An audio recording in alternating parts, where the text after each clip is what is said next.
Hello, I'm the Nostalgia Critic. I remember it so you don't have to. When the movie Batman Returns came out, people mostly had one reaction. The hell was that?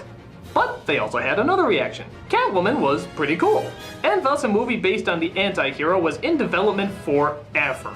Tim Burton went back and forth on the project, Michelle Pfeiffer went back and forth on the project, scripts were rewritten and retooled, until it finally reached the perfection that only years and years of development can give us. Just look at the costume of our main character. Oh god, let's just get this over with.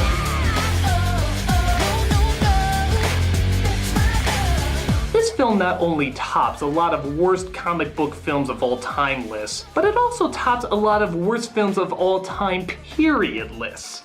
And you can definitely see why. It is a special kind of bad. The kind of bad that the main characters from the producers would put together as an intentional flop to cash in on some sort of money scheme. Yeah, that bad. I'd say let's review it, but really, this is more like a study. A study in asking the questions how, why, and... No, those are enough. Let's go ahead and study the epic failure that is Catwoman. It all started on the day that I died. We open with our main character deceased, obviously trying to symbolize the movie's ability of being dead on arrival. The day that I died was also the day I started to live. But we'll of course get to that later as we see the evil corporation our main character works for, makeup. But they're trying to hide that better as the husband and wife owners of the company, the wife played by Sharon Stone, are stepping down from being its spokespeople because they just fucking look evil. It has been a magnificent 15 years, but we have decided to choose a new face to represent Violin. Exactly. Okay, quick word of advice to anyone joining a large corporation. If your bosses laugh like this, evil! Or how about if your performance creates the unforgivable sin of making Rupert Everett look subtle? This is not even close to what I wanted. I know I can fix it. I do not reward incompetence. I have no idea why I expected your art to show better taste than your wardrobe. You totally put me off my dick in caviar party. I bet you didn't even know we threw those, did you?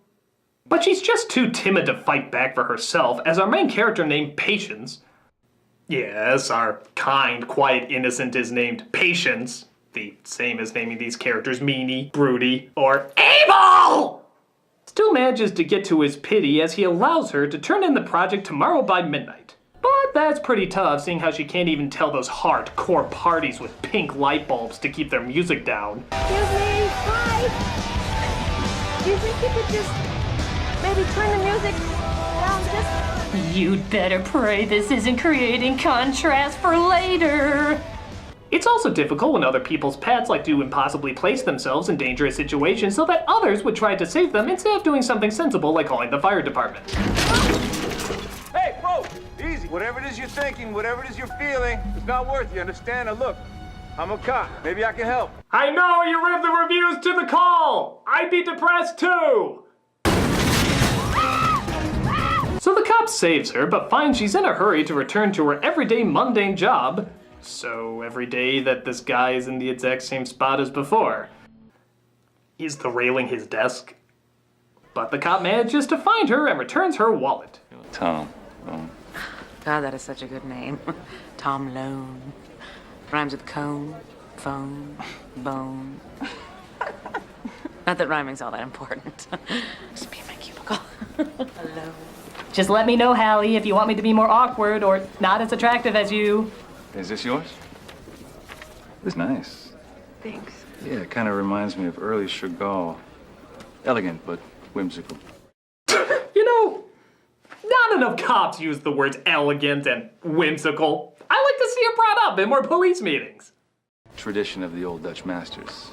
I'm impressed. Don't be. I noticed all the art in your apartment, so I Googled it at the office. Aw, well that's alarmingly creepy. I wanted to apologize to you about this morning for thinking that you were a jumper. I was hoping I could make it up to you by taking you to coffee. So he apologizes to her for saving her life. and thus invites her out on a date to make up for it. You have to wear that leather outfit Lance and I got you for your birthday. Remember, I will never, ever, ever wear that leather outfit. Oh, I hope this is creating more contrast! Because if it isn't, that line will be awkward and totally pointless, but if it is, oh boy! One obnoxious 90s edit later, we see that our messenger to drop off her design has canceled. So she has to drop it off at obvious evil headquarters herself. I don't care that the FDA never saw the headaches and the nausea and the fainting spells. Those... Okay, is it me or is the editing in this movie out of control? When it has nothing to cut to, it will literally cut to itself. I don't care how short your audience's attention span is. Only cut when you have something to cut to. It's like a boxer who has nobody to fight, so he just hits himself. But she stumbles across the plan of Corella Jane Lynch, whose new makeup line will start damaging the skin if it's not continually applied. She tries to escape through the sewers, but luckily the henchman who doesn't work there knows the exact button to push in order to flush her out.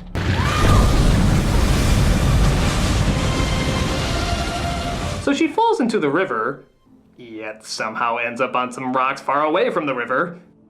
Did the water just grab her? Where we see the embarrassingly bad animation left over from Puss in Boots comes in and quite literally breathes new life into her. I'm not even making that up. It literally breathes new life into her.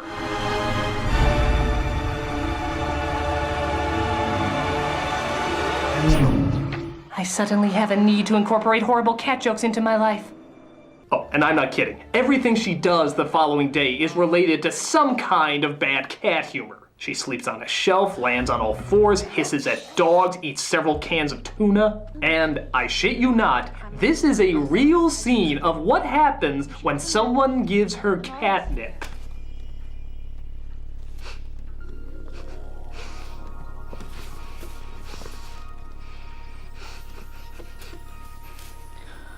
Catnip. Movie? Come on!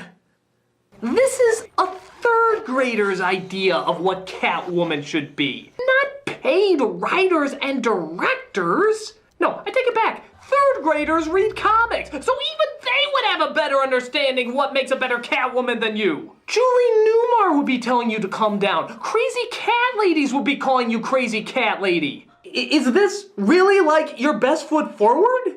Years and years of rewrites and fine-tuning, and this is honestly what you've come up with? We haven't even got to the dumbass costume yet, and already I'm embarrassed for you. I'm embarrassed to look at you. It's like that kid that joins the football team, even though he's like that big, but you show your support anyway, but that turns out you shouldn't have because he's in the hospital with 5 fractured ribs, and he's like, why'd you support me? Why'd you show your support? It's like, I don't know, I saw a movie where a woman sniffed catnip and it fucked me up. I mean, really, who would take being a Catwoman this ridiculously serious?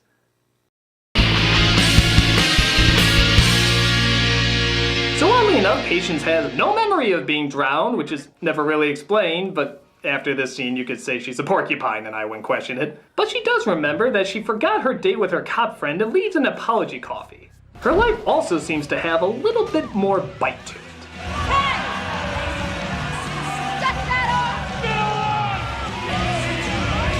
I think someone's cooking up some contrast payoff! The opposite of what we saw before! The opposite of what we saw before! The opposite of what we saw before! But the contrast doesn't stop there. She gets on that leather outfit she said she would never put on and starts living up to her cat burglar name by stealing stuff. But it seems she now has a split personality, as in the morning she does remember stealing them and actually returns it with the word sorry written on it. She finally wants to know what the hell is going on, so she returns the cat named Midnight to its owner and asks what the hell is going on. You wrote this? I was a professor for 20 years. The goddess Bast. The mouths are sacred to Bast. They're her messengers. Oh, and here's a fun game. Bet yourself $10 that you can listen to this explanation of who she is without cracking a smile. You follow your own desires. This is both a blessing and a curse. You are a Catwoman, incredibly heightened. So I'm not Patience anymore? You are Patience. And you are Catwoman.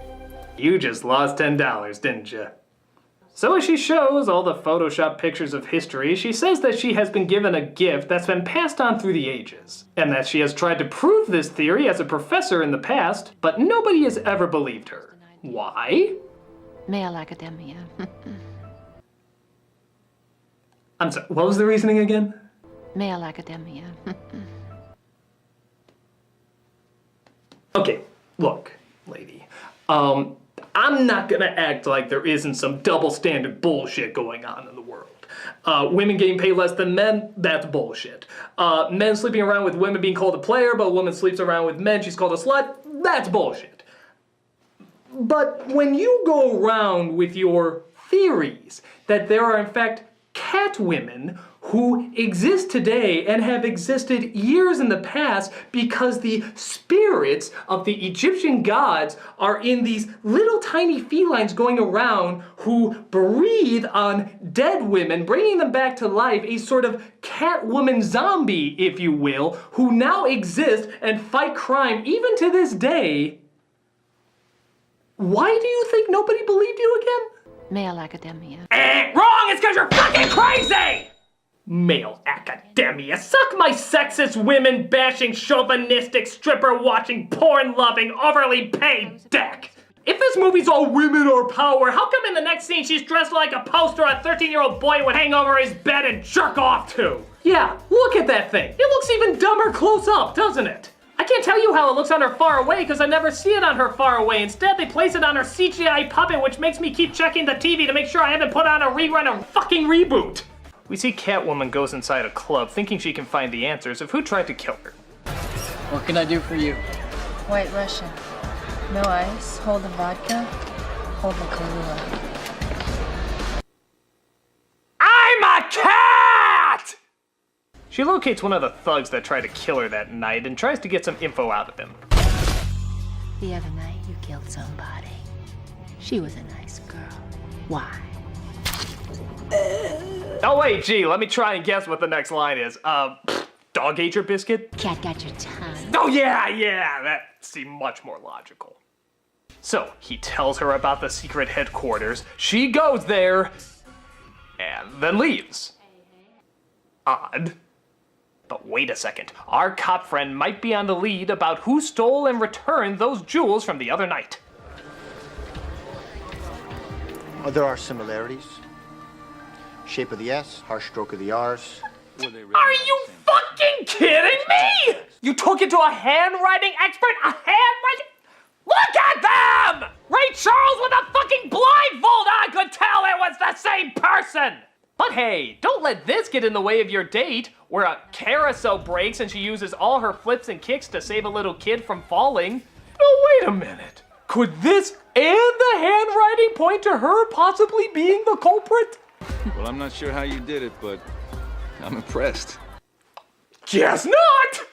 No, clearly he needs to see her do it. Like this encounter at Cirque du Soleil where she's trying to get more answers. When our cop friend comes across the Catwoman who's the same height, same skin color, exact same voice, and yet really fucking miraculously still can't tell who it is. Yeah, look at him trying to take off that mask. Oh, you'll figure it out someday. Up too late, she got away. Oh well, better luck next time. I'm off on a date with my cat-like girlfriend. It's good to get away from that criminal I'm chasing and being hooked up with a completely different person who hates the rain like a cat, eats sushi like a cat. She even makes purring sounds while having sex with you because guess what, you fucking moron? She's a goddamn cat. Can you just promise me that there's a little blonde-haired niece going around actually solving the crime for him? It wouldn't be any more far-fetched than the rest of this movie, and by God, I just have to have some hope in humanity.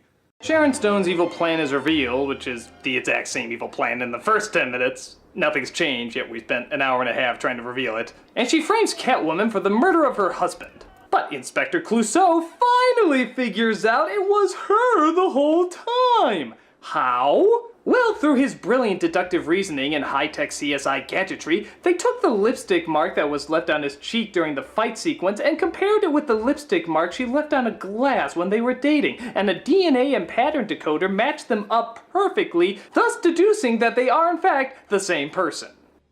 Wow, you made that so much more complicated than it needed to be! Hey genius, don't tell anyone, but I have a sneaking suspicion that one of these guys is stealing burgers. I haven't figured out which, but shh, we'll find the culprit. So even though she's thrown in jail, she slips through the bars and makes her way to Sharon Stone's hideout, where she tries to stop her evil makeup from taking over the world. And you know, saying that out loud makes me realize just how fucking sexist this empowering women movie sounds. Male academia. But get this, because she's used the makeup for so long, it makes her skin indestructible. I can't be hurt if you keep using it. Skin like living marble. So, wait, she's created this makeup where the more you use it, the more powerful you become? And all you have to do is keep using it to make you stronger? I'm sorry, what's the downside to this?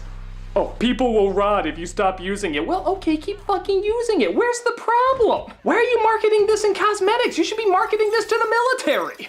Male academia. Oh, I guess the problem is she's a fucking liar. The makeup is clearly not indestructible as it apparently starts coming off.